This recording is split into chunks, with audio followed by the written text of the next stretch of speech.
There's so much good that comes with technology, but it's not all good, and it's not all certainly easy either. Navigating through the digital age can be complicated ethically, and sometimes it's not even clear what's right. Here to compute this, Thor Schrock from Schrock Innovations. Good to see you, Thor. Hi, Good to see you Thor. guys. How you doing? So we're talking ethical issues. What type of ethical issues are we talking about when it comes to technology? All right. Well, first off, you remember maybe it was when I was a kid. I don't know.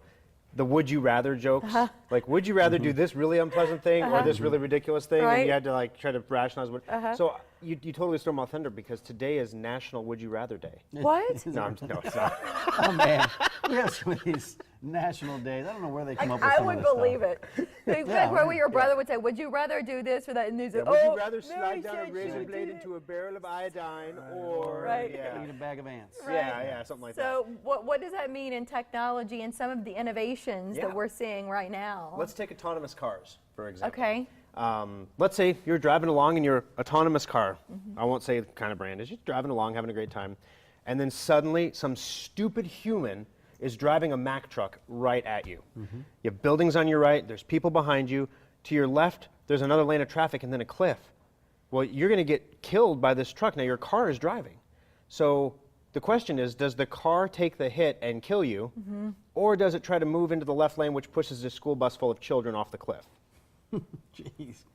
Right, but I mean, those are That's a decisions real think about. ethical dilemma. I mean, so in other words, you remember, you guys saw iRobot, right? Yeah. Okay, the laws of robotics from iRobot, those are actually the laws of robotics. Those are real proposed laws that actually exist. Law number 1 is that a robot can't kill a human or harm a human through action or inaction. But what happens when a robot or a vehicle has to choose between two different groups of humans? Right. Which one works? So MIT did a study, and they said, okay, let's interview people. And let's put them in one scenario and then another scenario and see how their answers change. So the scenario where they're driving the car, overwhelmingly, protect my bacon. This car is my car, it keeps me safe. Sorry kids, have a good life, as short as it's going to be, and you're going off the cliff. So the scenario you gave us is the one MIT used? Yes. Okay. So basically, Was there an option to go right? Or There's a building there. There's a building. Okay, you're going to die. Can't go right. Yeah, Okay. you'll die. You hit the Okay. building. So yeah, it's one of those impossible things. So in the scenario where you're driving the car, the overwhelming response was save my bacon, keep me safe. Sorry, kids. Now, if they were not driving the car, this answer changed. It was do what's the greatest good. So okay, that's an interesting ethical dilemma, the greatest good. So a school bus full of children versus one life versus many lives, you save one life or many lives. What if the person in the autonomous car is like Donald Trump? Does that change the equation? If he's like president or something, does that change the equation? So it's a huge ethical debate. So one of the things that we're going to start seeing in technology are these odd ethical dilemmas. And guess who's going to have to set the rules? The Robots. government. Oh. The robots. Well, The robots. we'll get to Terminator in a second, okay? The killing machines are coming. Just be patient. But government, which takes It's right national killing machine. where The everybody lawmakers. gets so frustrated with inaction in Washington D.C. and there's so much like argument about even things that are like this big. So this stuff it seems impossible. But what do you do when it's not even clear what's right? That's the problem. So, for example, the very first automotive accident that has ever occurred in human history was between the only two cars in one town. There were two vehicles in town, and somehow They hit they each managed to other. hit each other.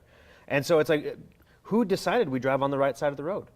Who decided there's a red light, a green light, then the yellow light came later because, obviously people don't notice the red and the yellow or the red and the green right away.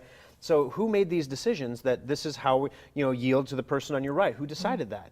And so just like with those things that happened over time through regulation, basically, and, common courtesy, this is going to happen with autonomous vehicles too as these autonomous vehicles come onto the scene. Now, normally this is something we're like, in the future, somewhere down the road. But it's here. But no, it's actually, happening. Uber has cars on the road right now that are autonomous. Now, they still have a human in the car, and by law, the cars are required to have a steering wheel and pedals.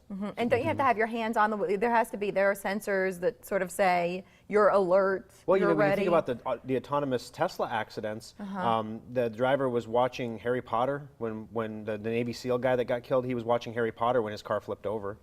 So, I mean, it's, yes, you're supposed to be there and you're supposed to be paying attention, but it's an autonomous car that works 95% of the time, right? We're focusing so much on cars right now. I'm thinking about drones. I'm thinking about our devices. I mean, this whole subject of ethics and technology relates to everything, not just vehicles, doesn't it? It does. Now imagine a scenario where, so I have a 23andMe account, and 23andMe is a place you spit in the tube and you send it in, and they analyze your DNA. And they used to tell you all this interesting stuff.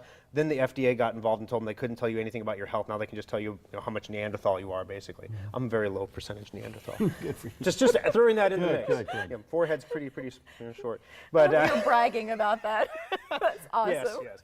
So you can take your raw data, though, and you can upload it to a website called Prometheus. And Prometheus will analyze it and tell you all these traits. Now, 23andMe is owned by a relative of the guy who owns Google. So imagine a scenario in life now where, same scenario, you're in the car, the kids are in the bus, but we can look at your genetic profile and we know you've only got 5 years left anyway. Oh my Does gosh. that change the equation? Yeah, so yeah, That's the like Hollywood questions stuff. that were whole coming. can of worms. And we, I hate to change the topic. We're running out of time here, but we discussed preventive maintenance checkups last Monday. How's that sale going right now? Well, it's going so well. I didn't bring you any other sales. Notice today we didn't say anything about Schrock because we are busy, but it's a good busy. It's one of those things. We've got a week to go on the sale. You can call in and get your preventative maintenance checkup certificate if you don't want to come in right now. Half off. But it's half off. Yeah. Yeah, right now, and it's like Last one of the year. Lunar eclipse. So I was going to say it hardly ever happens. So when it does, you got to get on it, and you can take advantage of that sale at any of the 3 locations that we just showed you. It's National Preventative Maintenance Checkup Day. That's right. Every day. I'm so amused by you, Thor. Thank you. Thanks, Thor. Good to Yes, see you're you. going to see slap me you. when the So- cameras are off. No, No, I she didn't would do never do that. I did threaten to punch a guest last week, Close though. fist, probably. So you're single and ready to mingle. Don't let under